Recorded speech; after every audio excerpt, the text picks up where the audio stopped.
नमस्कार, आरपी किचनमध्ये आपलं स्वागत आहे. तर मी आज रेशनच्या तांदळाचे अनारसे बनवणार आहे. यासाठी इथे 1 ग्लासभर तांदूळ घेतलेले आहेत. आता स्वच्छ 2-3 पाण्याने धुवून घ्यायचे. तर या पद्धतीनं हातानं चोळून तांदूळ धुवून घ्यायचा आहे.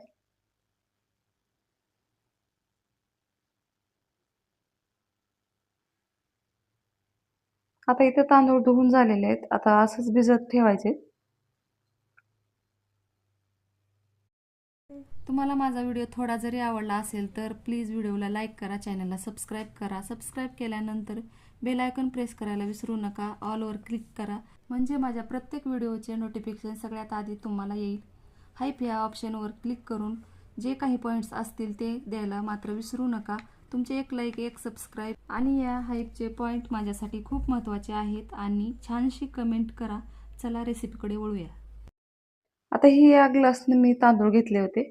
तर याच ग्लासनं साखर पण घ्यायची. आता इथं 36 तासात मी इथं तांदूळ भिजवून ठेवले होते. आता ही 36 तासानंतर मी तांदूळ चाळणीमध्ये काढून घेणार आहे. तर 2 दिवस मी पाणी ह्याच्यातलं काढून घेतलं, बाजूला टाकून दिलं आणि दुसरं पाणी टाकून भिजत ठेवलं. आता हे तांदूळ असे पांगवून घ्यायचे. आता ही कपडा भिजल्यामुळे मी दुसऱ्या कपड्यावर पण तांदूळ वाळत घातले. आता हे छान असं तांदूळ हडकलेले आहेत. जास्त पण वाळू द्यायचे नाहीत आणि थोडंसं ओलसर असताना एकदम बारीक असं वाटायचंय. तर इथं मी छोटं मिक्सरचं भांडं घेतलेलं आहे. तर या भांड्यामध्ये चाळायची पण गरज नाही. एकदम बारीक असे तांदूळ वाटतात.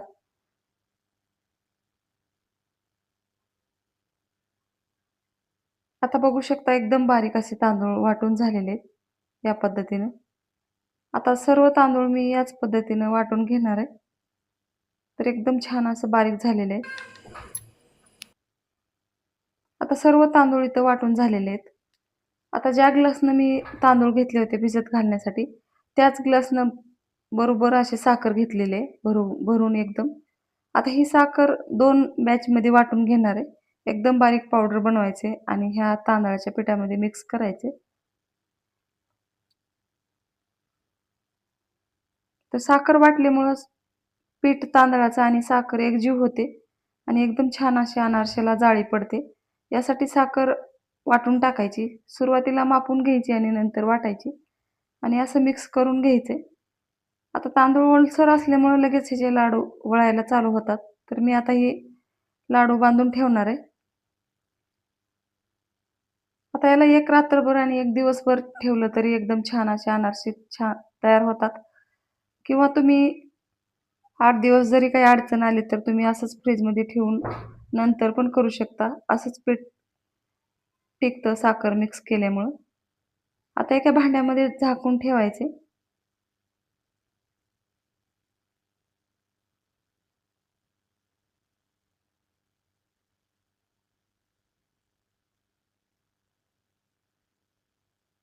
आता याला मुंग्या लागू नये म्हणून खडू ओढून मी असंच वर ठेवलं होतं. फ्रीजमध्ये पण ठेवलं नव्हतं. तर 1 दिवस आणि 1 रात्रभर ठेवलं होतं. आता ही दुपारी मी ह्याचे अनारसे बनवून घेणार आहे. आता पीठ एकदम छान असं झालेलं आहे, मिक्स झालेलं आहे आणि एकदम छान मुरलेलं आहे.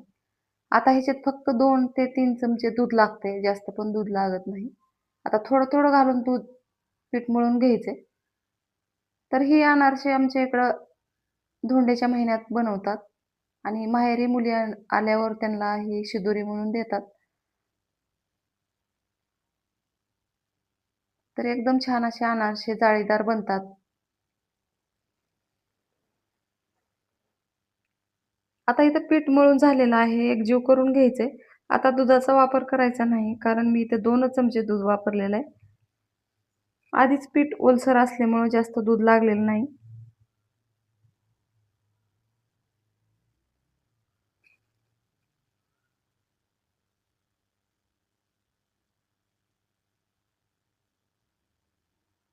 तर बघू शकता एकदम छान सॉफ्ट असा उंडा तयार झालेला आहे.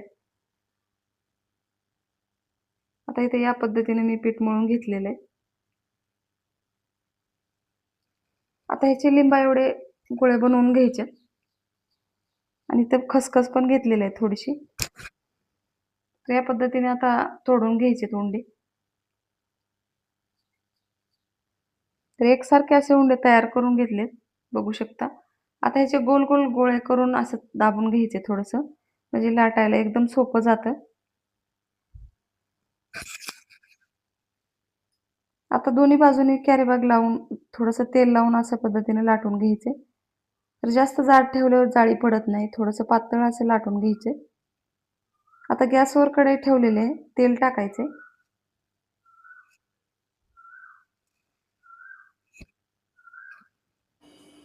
आता इथं मी अनारसे तळल्यावर काढण्यासाठी टोपलं पण जवळ घेतलेलं आहे आणि अशी चाळणी घ्यायची तेलने तळण्यासाठी. आता छोटासा अनारसा मी करून टाकलेला आहे याच्यामध्ये तेलामध्ये सुरुवातीला.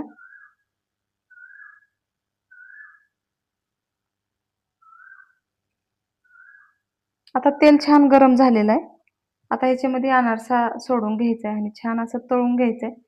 तर वरच्या बाजूनं तेल टाकून घ्यायचं एखाद्या चमच्यानं अशा पद्धतीनं. तर एकदम छान जाळी पडते आणि वरचा भाग तळून निघतो. आता मी थोडंसं सोनेरी रंगामध्ये तळून घेणार आहे. जास्त पांढरे पण खायला एवढे खमंग लागत नाहीत त्यासाठी.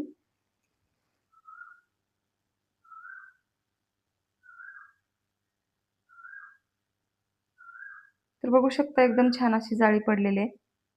तुम्हाला दुसरा आणि अनारसा बनवून तळून दाखवते. आता ही सुरुवातीचा अनारसा आहे. तेलाचा गॅस थोडासा कमी करायचा, जास्त तापलेला आहे ते. आता दुसरा अनारसा तुम्हाला तळून दाखवत आहे. एकदम छान अशी जाळी पडते. तर एकदम छान अचूक प्रमाणात असे अनारसे बनवलेले आहेत मी. तर तुम्ही पण एकदा नक्की बनवा. माझा व्हिडिओ संपूर्ण बघा आणि याच पद्धतीने तुम्ही अनारसे बनवा. फक्त अनारसे बनवताना जाड बनवायचे नाहीत, थोडेसे पातळ असे लाटायचे. तयार झालेले आहेत अनारसे. माझ्या चॅनलला सबस्क्राईब करा, लाईक करा, शेअर करा. व्हिडिओ बघितल्याबद्दल धन्यवाद.